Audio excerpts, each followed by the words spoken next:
নমস্কার বন্ধুরা, পিউ কিচেনে তোমাদের অনেক অনেক স্বাগত জানিয়ে আজকে একটা পাঁচমেশালি সবজি তোমাদেরকে শেয়ার করে দেখাচ্ছি।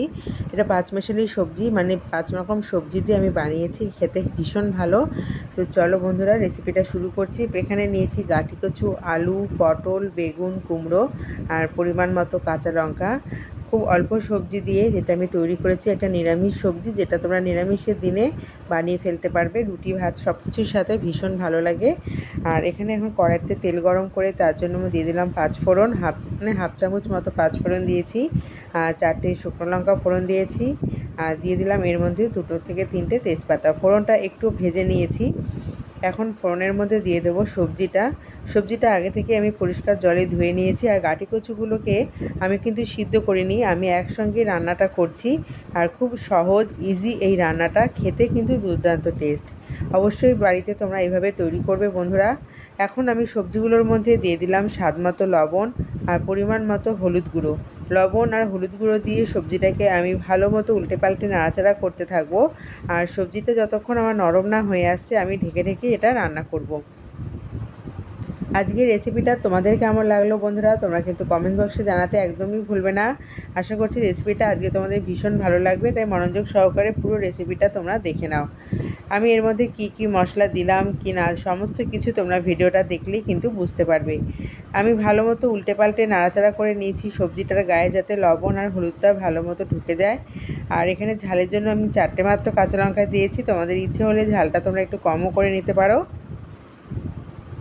আর এখন আমি সবজিটার মধ্যে দিয়ে দেবো হাফ চামচ মতো জিরের গুঁড়ো, মানে জিরে পাউডার। এখানে আমি ধনে পাউডার ব্যবহার করিনি, জিরের পাউডার ব্যবহার করেছি। আবারও একটু ভালো মতো নাড়াচাড়া করে নিচ্ছি। আর সবজিটা যেহেতু ঢেকে ঢেকে আমি রান্না করছি, তাই সবজিটার নিজস্ব যে জল আছে, দেখো বন্ধুরা, সেই জলটা কিন্তু বেরোতে শুরু করেছে। আর যে সকল বন্ধুরা ফেসবুক থেকে রেসিপিটা দেখছো, রেসিপিটা ভালো লাগলে লাইক কমেন্ট শেয়ার করবে, ফেসবুক পেজটিকে ফলো করে দেবে। আর যারা ইউটিউব থেকে রেসিপিটা দেখছো, তোমাদের রেসিপিটা ভালো লেগে থাকলে অবশ্যই লাইক কমেন্ট শেয়ার করো, এবং ইউটিউব চ্যানেলটিকেও তোমরা সাবস্ক্রাইব করে পাশে থাকা বেল আইকনটি কিন্তু প্রেস করে রাখবে। আমি যখনই নতুন রেসিপি আপলোড করব, নোটিফিকেশানটা সবার আগে তোমাদের কাছে পৌঁছে যাবে। বন্ধুরা, আমি কিন্তু জিরের গুঁড়ো ব্যবহার করেছি, এখানে আর কোনো মশলা দিইনি। তারপরে নাড়াচাড়া করে জল দিয়ে 10 মিনিট মতো সবজিটা সিদ্ধ করে নিয়েছি।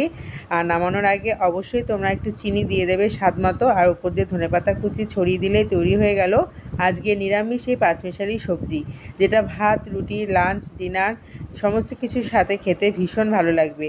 অবশ্যই এই কায়দায় তোমরা এটা বানিয়ে খাবে। অনেকেই হয়তো পাঁচমেশালি সবজি বানাতে গিয়ে অনেক বেশি মশলা তোমরা অ্যাড করে ফেলো, কিন্তু আজকে এই হালকা মশলা দিয়ে এমন সুন্দর একটা রান্না আমি বানিয়েছি বন্ধুরা, বাড়ির সকলেই কিন্তু ভীষণ মজা করে খেয়েছে। তাই আমি অনুরোধ করব, অবশ্যই তোমরা এই রেসিপিটা একবার আমার কায়দায় বানিয়ে দেখো, মুখে জল চলে আসবে, এটা খেতে এতটাই টেস্টি হয়। এবং আমার পুরো ভিডিওটা দেখার জন্য তোমাদের অসংখ্য ধন্যবাদ জানিয়ে রেসিপিটা আজকের মতো এখানে শেষ করছি। চলে আসবে আবার নতুন একটা রেসিপি নিয়ে। টাটা।